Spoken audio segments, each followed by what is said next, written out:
ទៅវត្តអើយហាអេ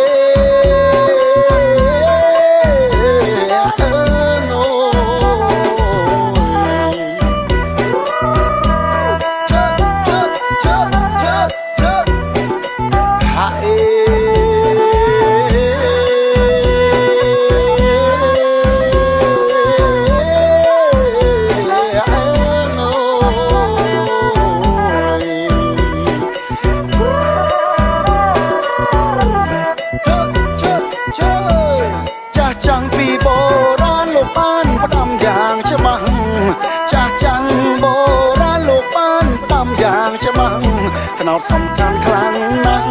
ចែកកូនប្រុសស្រីជាគេពូជកំរួចកុំកាប់ពីអីជាគេតពូជកំរួចកុំកាប់ពីអីត្រង់ទឹកលោកលៃយកមកធ្វើស្ករហើយ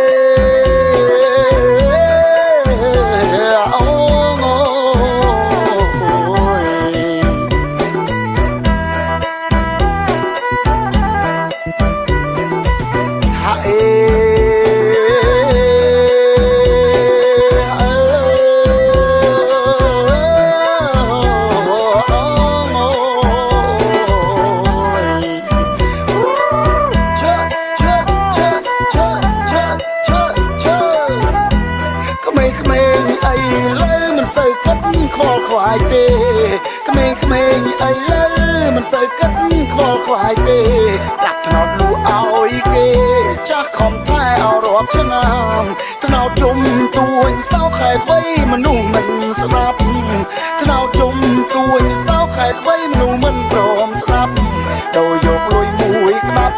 ថ្នោតវិញស្លាប់ដេកដួលលើហាអេ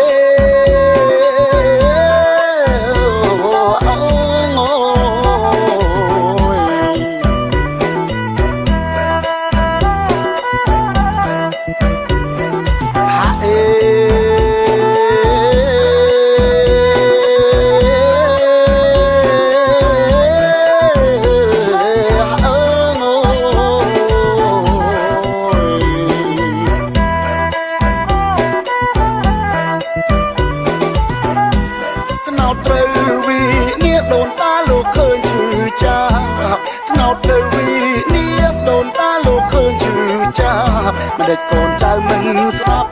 មិនចាំអើយបនដាំកាលលោកនៅរស់លោកកាមិនអោយរលំកាលលោកនៅរស់លោកកាមិនអោយរលំឥឡូវថ្នោតដួលលោកយំអាណិតថ្នោតណាស់អើយហាអេ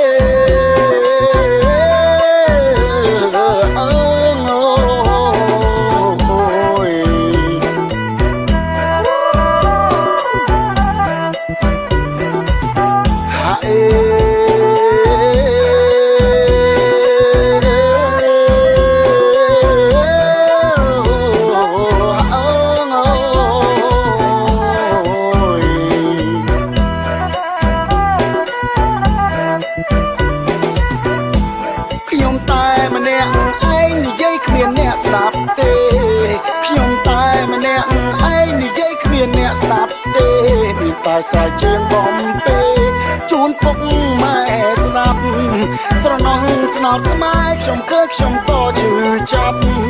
ស្រណោះអោតថ្នោតខ្មែរខ្ញុំឃើញខ្ញុំតជឿចាប់សង្ឃឹមពុកម៉ែបានស្ដាប់ឬហើយជប់កាប់ថ្នោតលួងអើយហាអេ